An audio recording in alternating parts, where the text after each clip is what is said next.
Informationen vu Reuters no hunn Revolutionsgarden an Iran mocht iwwerholl. Korrespondente so et wäre generell, déi die militärisch Strategie an noch die polisch Deciioune géiffen hëllen an den Ayatollah géif se just gutheechen.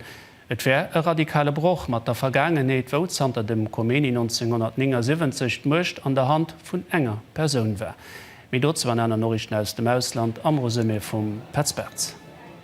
Geduld lieft auf am Weißen Haus. An engem Tweet verlangten Donald Trump Teheran sollen Deal agoner sein Nuklearprogramm opgin. Ernstcht géif Washington Blockad vun den iranischen Häfe verlängeren.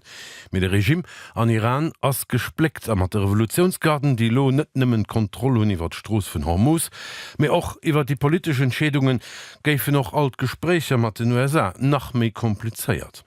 A Frankreich wird dems wies den Druck op Petrosgesellschaft Total Energie, die mat der Krise Milliarde Benefis gemacht huet, ermëcht.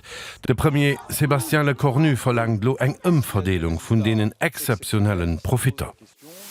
De Kinnig Charles III. Hëlt seg diplomatisch kompliceéiert USA-Visit beim Donald Trump och zweten Dag vu Féier mat Humor. As enger historischer Reet am versammelte Kongress ass se chlorandäitlich op de Positionement vun Europa ergangener Punkto Demokratie, Umweltschutz an NATO. Die pointéiert Kritik wo fir vill Leiit am Solllewer ze subtil. Beim ersten Duno gonget direkt weiter an de Präsident gower senger Präsenz opschëpp geholl.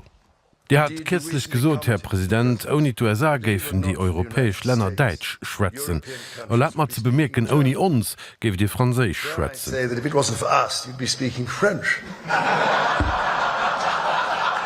De Geschichtskur gouf op der anderen Seite vom Atlantik verstand, dat wir schick hueten Macron getweet.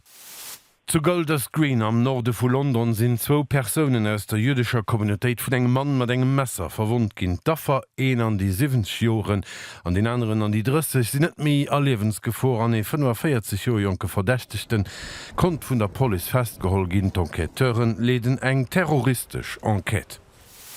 Parlament zu Pristina Kosovo huet et obenneits verpasst sich eens ze ginn op neue Präsident dat jngst Land an Europa ass dummert an enger déiwer politischer Kris. De Premier Albin Kurti krut d'Oppositionsparteien net zwénger 2/3 Majoritéit fir sei Virschlag motivéiert.